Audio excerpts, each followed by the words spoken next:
Hi, everyone. I'm Lori, and I'm an alcoholic. And thank you for asking me to speak. It's so funny, I don't come up here that often and speak a whole lot, and then you get on a roll, and now it's that one of those months that you're speaking all the time, and then you don't speak for a whole year.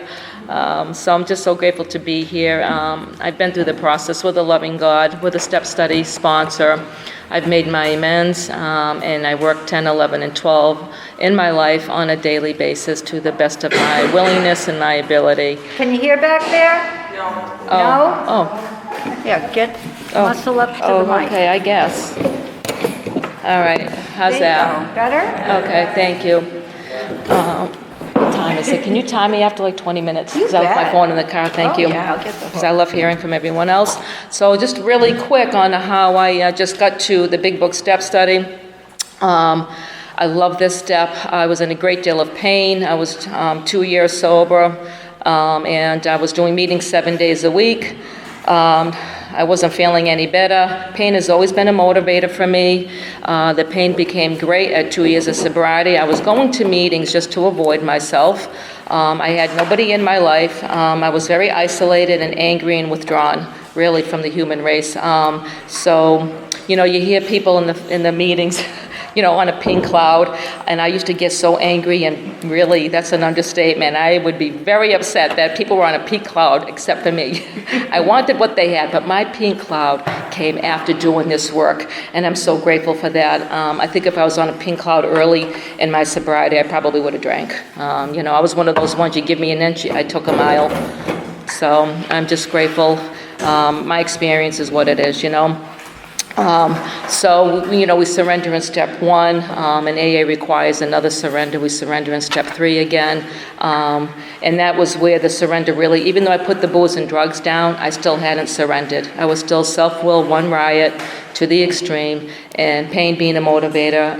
Once again, I got on my knees and I asked God not to put anyone in my life that I was going to cause any harm or pain to. I was going to check out, and I was taking somebody with me, because when I'm in pain, I want you to feel that pain. I didn't suffer well early in my sobriety at all.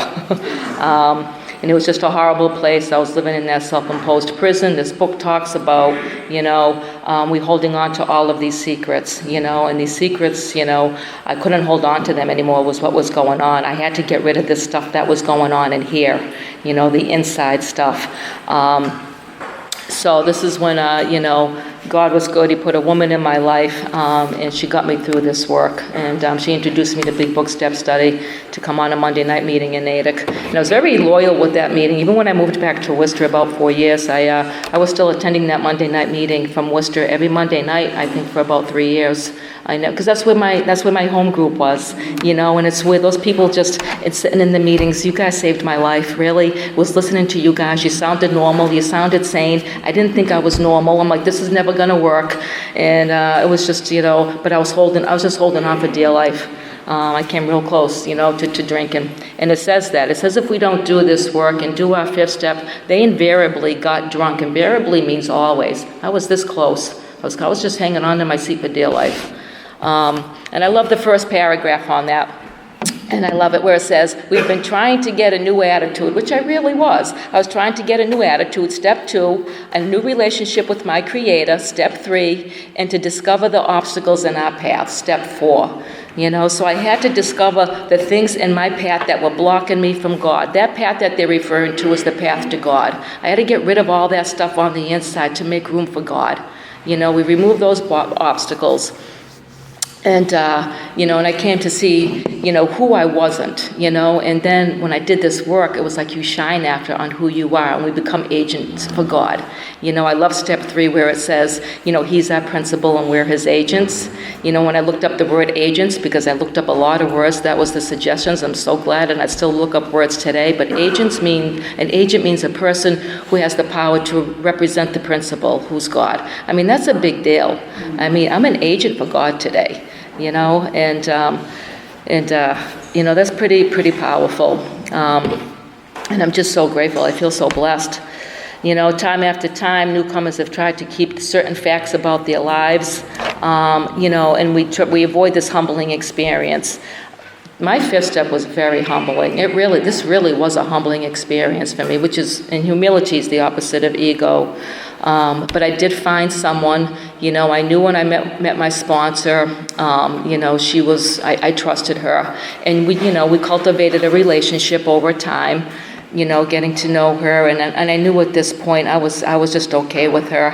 I really did trust her. So we do find someone. They also mention it here, I think because the book is old, we should find maybe sometimes they talk about priests or a doctor or a psychologist, probably because maybe there wasn't a lot of sponsors back in the day, I wouldn't recommend that today. There was someone who recently, came up to me and said, they wanted to do their fifth step with a priest. And it was just only a suggestion. I says, but that's not what I would recommend or do. I said, so when you leave that priest, I said, what are you going to do then? I said, you've got no further directions. You've got no other further directions. I said, you're going to sabotage your recovery. I said, it's not what I would recommend. I said, but he did take the suggestion and he did follow up with a sponsor, and I'm so grateful for that, it's going to be with someone who will understand yet be unaffected. So we always, want to think about making sure we're not going to affect another person. And that is the beautiful part of really doing this work that, we think now about others, So when I make decisions, I'm thinking about, am I going to affect this other person when I make this decision? That's a big deal. I was so caught up in myself, I would have never thought about hurting you or anyone else, That in itself, really, it's just huge how that thinking is just like you do a 180, your thinking has changed when you do this work. So we always have to be considerate of others. So we're engaged on a life and death errand, which it really is. After I finished my fourth step, my sponsor and I, picked a day that would work on her schedule, and my schedule, where we would just stick to this, and I love that. And I do that with the woman that I work today as well. I put my life on hold. When it's time to do a fifth step, I put my life on hold. I don't like milking stuff, and that's just me. Everyone does it different. I don't like milking this stuff. And I really feel like you can really see more of that. You can get the full effect, really, with how our self-will and has really damaged and controlled our lives when you do it. You can really see the effect better, I think anyways. So I really don't waste time doing this. And I want my life back. I don't want to be sitting doing a fifth step for 2 months. I want my life back, So I do try to, get it done, pretty quickly. We make time to do that, Nor do I'm not big on doing big 4 steps with people. I mean, as far as the list goes, I'm not doing that no more either. I don't believe in doing 300, 400 names anymore. I am so afraid. I'd be holding my breath, hoping and praying these girls weren't going to drink through it all. I just, and everybody, again, does it different. And this is just, my experience, and I'm comfortable with that. I sat with God. I went to my sponsor and sat with God again. And I'm okay with that. And really, and Bill W. too. He did his 12 steps from a hospital bed. He did them in a day, and the guy wrote the book. We need to learn from that, Right. And we're just so vulnerable with, when we're doing this work, we're so vulnerable, I mean, I don't know about you guys, man, but I was like, we rehash all of this stuff, and we have to look at this. I'd rather be cleaning the dust bunnies behind my washer and dryer, and trust me when I tell you, I did that. I got up because I couldn't handle looking at me.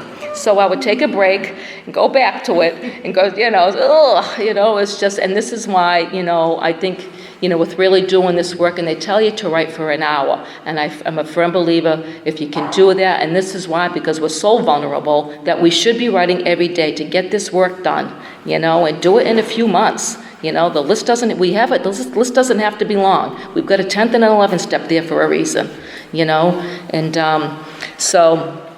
I learn as time goes on, to do things, and, I run it by other people and God as well, so I'm good with that. I want to get people to the other side. Like for me, I was holding my breath. God was carrying me. I was lucky I didn't drink. He was really carrying me, I'll tell you.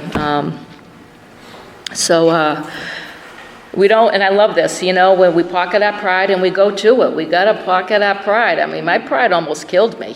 I was never going to tell you my deepest, darkest secrets. That was never going to happen. They were never going to see the light of day. But that was the thing that was keeping me, like, I was ready to drink over that stuff, so I needed to share it. And I had like diarrhea of the mouth. And I would, I really didn't, I trusted my sponsor, so I had no problem letting go of all of that. So we illuminate every twist of character, every dark cranny of the past.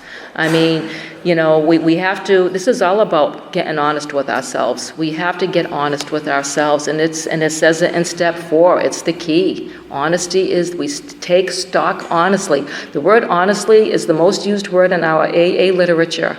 It's a pretty important word, and I think if we don't, get honest with ourselves, there'll be consequences for that. We're gonna, it'll keep coming up, Doing this work is to be free of that stuff, and it's our own guilt and shame. God has already forgiven us, but our guilt and shame, it's just, oh boy, it almost took me out. So I wrote down everything, and it does say it, I think, it says here, right in the beginning, it says, we learned, but they had not learned enough humility, fearlessness, and honesty. In the sense we find it necessary until they told someone else all their life story, and all is in italicized. So that's pretty important. I think anything that's in italics in this book is pretty important. And even the word thought, they thought. So they're thinking. They thought they had lost their egoism. They thought they humbled to themselves. That word thought, thinking, it's where the problem is. And so returning home, so I did my 5th step, and my sponsor said, when I left her, she did say if anything comes up, with that hour with God, to give her a call. And we read read the first 5 proposals. So on page 75, they talk about doing this. And I make notes, because this is something I work with. When I'm working with the woman, I go over this page with them before we do our 5th step, and that way they'll be prepared and understanding the foundation, the cornerstone, and the keystone. But I always keep a piece of paper here for myself. I'm always taking notes. So returning home, we found a place, where we can be quiet for an hour, carefully reviewing what we have done. We thank God from the bottom of our hearts that we know Him better. Taking the book down for myself. So carefully reading the first 5 proposals. The first 5 proposals are the first 5 steps, which are located on page 59. And we ask, so the second question is, so we read the first 5 proposals, that's the first one. The second one is, our work solid so far? So it's saying, have we omitted anything in our 4th step, okay? So basically, and it's not just a silly resentment or any resentment, I shouldn't call them silly because none of them are silly, but I'm talking about something you deliberately held back, and that's what I mean about that honesty. Is there something you deliberately held back that you're not sharing with him or her? Call them immediately, swallow your pride, and do it. We can't hold anything back here. Are the stones properly in place? So do I have willingness as my foundation? Okay, and the foundation is on page 12. Bill W. talks about the foundation, willingness being the key, the foundation. So willingness is the foundation, because he says it's willingness is the foundation, towards our spiritual journey. So willingness has to be the key. So it's our foundation. It's the strongest piece of structure in any kind of structure, the foundation, right? And then belief is the cornerstone, which he talked about on page 47. So we come to believe. Believing is the cornerstone, and I have come to believe up to that point when I did steps 1 through 3 with my sponsor, and then the third. And then the last stone is the keystone. Have I made a decision to let God direct my life? And the keystone is very important, because that is where, like I did, I surrendered in step 3. It's the keystone. And that's where I experienced my personality change. Steps 4 through 9. I turned to my life and my will over. I made that decision. So it's a very important stone. And it's actually the last stone in any arcural structure. We're building an arc, right? That arc is like this. And that keystone is a little bit of a triangle. And it's the last stone that goes into that piece of structure to hold that whole arc in place, which is our 12 steps. And, referring to our steps. So, nice. So the stones properly. So now, granted, I didn't know any of this when I was doing this. I just went over the first 5 steps, but I just learned this as I go along, and I make notes as I go along to share with my sponsees. So yeah, we skimped on the cement poured into the foundation. That's the fourth one. So again, the foundation is the willingness is the foundation. Did I skimp on the willingness poured into my foundation? Nope, I was willing to go to any length. And I'm only sharing on I was willing to go, take it all. I was willing to go to any length. I didn't want to drink again. And have I tried to make mortar without sand? So have I tried to take the rest of the steps without really being convinced of the first step, is what that's saying. So this is what I've learned as I go along, but I know at this point I really felt, I felt thorough. I felt, I had no reason to call her back. I felt good with that.